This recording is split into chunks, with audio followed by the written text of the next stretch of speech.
ಎಲ್ರಿಗೂ ನಮಸ್ಕಾರ. ಈಗ ನಾವು ಸುಚೀಂದ್ರಮ್ಮಲ್ಲಿರೋ ಬ್ರಹ್ಮ ವಿಷ್ಣು ಮಹೇಶ್ವರ ದೇವಸ್ಥಾನ ನೋಡೋಕ್ಕೆ ಹೋಗ್ತಾ ಇದ್ದೀವಿ. ಕನ್ಯಾಕುಮಾರಿಯಿಂದ ಹೋಟ್ಲಿಂದ ಒಂದು ಹಾಫ್ ಡೇ ಟ್ರಿಪ್ಪು ಬುಕ್ ಮಾಡಿದ್ವಿ. ಇದು ಟೆಂಪೋ ಟ್ರಾವೆಲರಲ್ಲಿ ಕರ್ಕೊಂಡು ಹೋಗ್ತಾರೆ. ಬೆಳಗ್ಗೆ 9 ಗಂಟೆಗೆ ಹೊರಟು ಪರ್ ಹೆಡ್ 200 ರೂಪಾಯಿ ತೊಗೊಂಡ್ರು. ಒಟ್ಟು ಒಂದು 5 ಜಾಗ ತೋರಿಸ್ಕೊಂಡು ಬಂದಿದ್ದಾರೆ. ಇದೊಂದು 6ನೇ ಜಾಗಕ್ಕೆ ಹೋಗ್ತಾ ಇದ್ದೀವಿ. ಇದು ಸುಚೀಂದ್ರಮ್ಮ ಕನ್ಯಾಕುಮಾರಿಯಿಂದ ಒಂದು 11 ಕಿಲೋಮೀಟ್ರ್ ದೂರದಲ್ಲಿದೆ.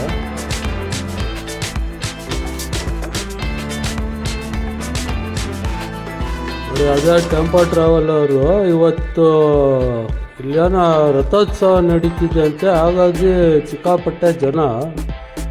ಮೈನು ದೇವಸ್ಥಾನ ತನಕ ಗಾಡಿ ಹೋಗಲ್ಲ ಅಂದ್ಬಿಟ್ಟು ಇಲ್ಲೇ ಪಾರ್ಕ್ ಮಾಡಿ ನಮಗೆ ಇಲ್ಲಿ ಹೋಗಿ ನೋಡ್ಕೊಂಬರ್ರಿ ಅಂತ 1 ಅವರ್ ಟೈಮ್ ಕೊಟ್ಟಿದ್ದಾರೆ. ಹೋಗ್ತಾ ಇದ್ದೀವಿ. ನೋಡಿ, ಇದು ಸುಚೀಂದ್ರಮ್ಮ ಟೌನ್. ಇದು ನೋಡಿ, ಎಲ್ಲ ಹಳೆ ಕಾಲದ್ದು ಮನೆಗಳಿವೆ. ಇದು ರಥೋತ್ಸವ. ಇದು ಈ ಲೈನ್ ನಿಂತಿದ್ದಾರಲ್ಲ, ಇದೆಲ್ಲ ಇದಕ್ಕೆ ಅನ್ನದಾಸೋಹಕ್ಕೆ ನಿಂತಿರೋದು. ದೇವಸ್ಥಾನ ಸ್ವಲ್ಪ ಮುಂದೋದ್ರೆ ಅಲ್ಲಿ ಸಿಗುತ್ತೆ. ನೋಡಿ, ಇದು ರಥೋತ್ಸವ ಇರೋದ್ರಿಂದ ಇವತ್ತು ಸಿಕ್ಕಾಪಟ್ಟೆ ಜನ. ಇದೇ ನೋಡಿ ದೇವಸ್ಥಾನ. ಇದು ಬ್ರಹ್ಮ ವಿಷ್ಣು ಮಹೇಶ್ವರ ದೇವಸ್ಥಾನ ಅಂತಾರೆ. ಅದು ತನುಮಲೈ ಟೆಂಪಲ್ ಅಂತಾರೆ. ಆ ಗೋಪುರ ನೋಡಿ, ಗೋಪುರ ಬಂದ್ಬಿಟ್ಟು 144 ಅಡಿ ಎತ್ತರ ಇದೆ. ಒಟ್ಟು 7 ಫ್ಲೋರ್ ಇದೆ ಅಲ್ಲಿ. ನೋಡಿ, ಇದು ಎಂಟ್ರೆನ್ಸ್ ಒಳಗೆ ಹೋಗ್ತಿದ್ದಂಗೆ ನೋಡಿ ಎಲ್ಲ ಹಳೆ ಕಾಲದ್ದು ಕೆತ್ತನೆಗಳು. ಆ ಪಿಲ್ಲರ್ಸ್ ನೋಡಿ ಎಷ್ಟು ಎತ್ತರ ಇದ್ದಾವೆ.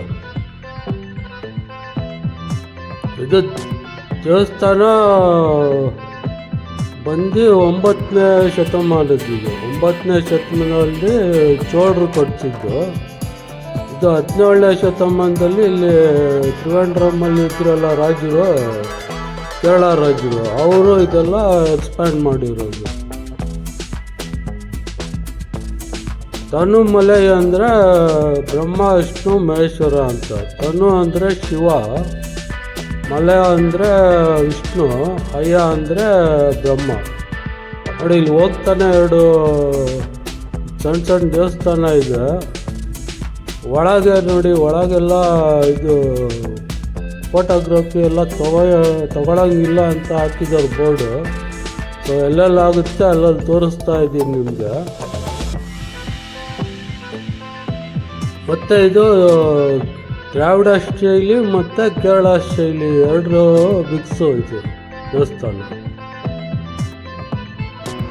ಅಂದರೆ ಅಲ್ಲಲ್ಲಿ ಇದು ವುಡನ್ ಸ್ಟ್ರಕ್ಚರ್ಸ್ ಇದೆಯಲ್ಲ, ಅವೆಲ್ಲ ಕೇರಳ ಸ್ಟೈಲು. ಈ ಕಡೆ ಗ್ರಾನೈಟಿಂದೆಲ್ಲ ಇದು ದ್ರಾವಿಡ ಶೈಲಿ. ನೋಡಿ, ಇಲ್ಲಿ ಒಂದು ಕೈಲಾಸನಾಥ ದೇವಸ್ಥಾನ ಇದೆ. ಕೆಳಗೊಂದು ಬಂಡೆ ಕಾಣ್ತಲ್ಲ, ಅದ್ರ ಮೇಲೆಲ್ಲ ಹಳೆ ಕಾಲದ ಶಾಸನ ಲಿಪಿಗಳು ಬರೆದಿದ್ದಾರೆ. ಇದು ಮುಂಚೆ ಇದು ಅದು ಟ್ರಾವನ್ಕೋರ್ ರಾಜರು ಅವರ ಅಂಡರಲ್ಲಿ ಇತ್ತಂತೆ, ಕೇರಳ ರಾಜರು ಅಂಡರಲ್ಲಿ. ಅದು ತಮಿಳ್ನಾಡು ಇದಾದ್ಮೇಲೆ, ಸೃಷ್ಟಿ ಆದಮೇಲೆ ಕೇರಳದಿಂದ ಈ ಕಡೆ ತಮಿಳ್ನಾಡಿಗೆ ಸೇರ್ಕೊಂಡಿದೆ. ನೋಡಿ, ಇದು ಕೈಲಾಸನಾಥ ಟೆಂಪಲ್ಲು, ಬಂಡೆ ಮೇಲೆ ಕಟ್ಟಿರೋದು. ಅಲ್ಲಿ ಒಂದು ಶಿವಲಿಂಗ ಇದೆ. ನೋಡಿ, ಇದು ಕಾರಿಡಾರ್ ನೋಡಿ. ಇದು ಇಲ್ಲಿ ಒಟ್ಟು 1035 ಪಿಲ್ಲರ್ಸ್ ಇದಾವೆ ಈ ಥರ. ಮತ್ತು ಇಲ್ಲೊಂದು ಹನುಮಂತಂದು ವಿಗ್ರಹ ಇದೆ, 22 ಅಡಿ ಎತ್ತರದ್ದು. ಇದು ಆಂಜನೇಯರ ಟೆಂಪಲ್ ಅಂತಲೂ ಕರೀತಾರೆ ಇದಕ್ಕೆ. ಅದು ಹನುಮಂತನ ಸ್ಟ್ಯಾಚ್ಯೂ ಬಂದ್ಬಿಟ್ಟು 1740ರಲ್ಲಿ ಅದು ದಾಳಿ ಆಗುತ್ತೆ ಅಂದ್ಬಿಟ್ಟು ಹೂತಾಕಿದ್ರು ಅಂತ ದೇವಸ್ಥಾನ ಒಳಗೆ. ಆಮೇಲೆ ಮರ್ತೋಗ್ಬಿಟ್ಟಿತ್ತು. 1930ರಲ್ಲಿ ಮತ್ತೆ ಅಗದಿ ತೆಗ್ದಿರೋದು ಅದು. ಬಟ್ ಒಳಗೆ ಒಟ್ಟು ಒಂದು 30 ಚಿಲ್ಲರೆ ಸಣ್ಣ ದೇವಸ್ಥಾನ ಇದ್ದಾವೆ.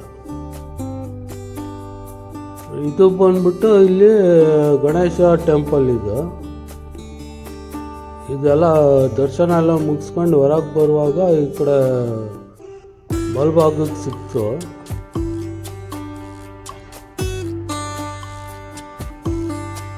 ಇದು ಗೋಪುರ ನೋಡಿ, ಇದು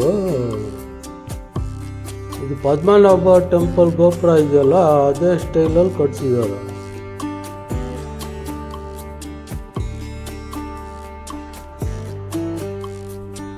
ಇದು ಇವತ್ತು ರಥೋತ್ಸವ ಇರೋದ್ರಿಂದ ನೋಡಿ ಎಲ್ಲ ಜಾತ್ರೆ ನಡೀತಾ ಇದೆ.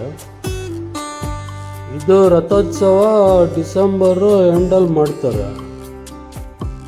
ಒಟ್ಟು 10 ದಿನ ಮಾಡ್ತಾರತ್ತೆ. ನಾವು ನೋಡಿ ಆ ಟೈಮಿಗೆ ಬಂದಿದ್ದೀವಿ. ಡಿಸೆಂಬರ್ ಎಂಡಿಂದ ಜನವರಿ ಸ್ಟಾರ್ಟಿಂಗ್ ತನಕ ಇರುತ್ತೆ. ಅಲ್ಲಿ ನೋಡಿ, ಅಲ್ಲಿ ರಥ ಬರ್ತಾ ಇದೆ ಒಂದು.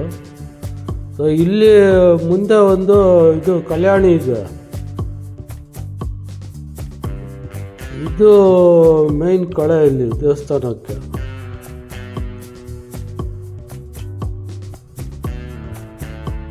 ಇವತ್ತು ರಥೋತ್ಸವ ಇರೋದ್ರಿಂದ ನೋಡಿ ಈ ಕಡೆ ಈ ಕಲ್ಯಾಣಿ ಸುತ್ತ ಫುಲ್ಲು ಶಾಪಿಂಗ್ ಹಾಕೊಂಡ್ಬಿಟ್ಟಿದ್ದಾರಲ್ಲ.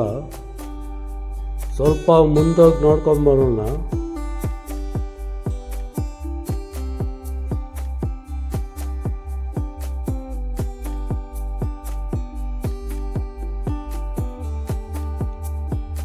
ನೋಡಿ, ಇದು ಕಲ್ಯಾಣಿ ನೋಡಿ, ಮಧ್ಯದಲ್ಲಿ ಒಂದು ಮಂಟಪ ಇದೆ. ಇಲ್ಲಿ ತೆಪ್ಪೋತ್ಸವ ನಡೆಸ್ತಾರಂತೆ ಏಪ್ರಿಲು ಮೇ ಟೈಮಲ್ಲಿ.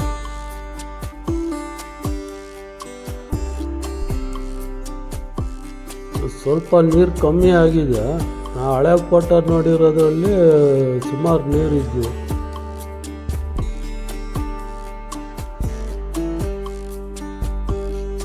ನೋಡಿ ಎಷ್ಟು ವಿಶಾಲವಾಗಿದೆ.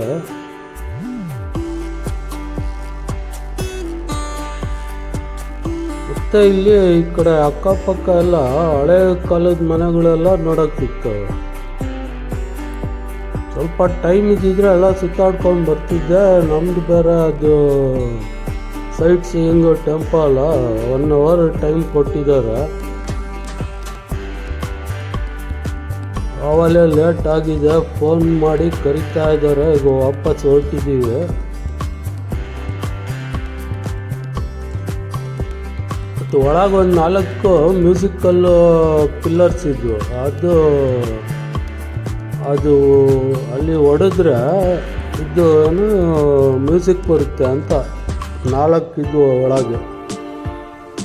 ಚೆನ್ನಾಗಿದೆ ದೇವಸ್ಥಾನ ಮಾತ್ರ. ಫೇಮಸ್ ದೇವಸ್ಥಾನ ಅಂತೆ. 108 ಶೈವ ಕೇಂದ್ರದಲ್ಲಿ ಇದು ಒಂದು. ಮತ್ತೆ 3 ದೇವರು ಒಂದೇ ಲಿಂಗದಲ್ಲಿ ಲೀನ ಆಗಿರೋ ಲಿಂಗ ಅದು. ಬ್ರಹ್ಮ, ವಿಷ್ಣು, ಮಹೇಶ್ವರ.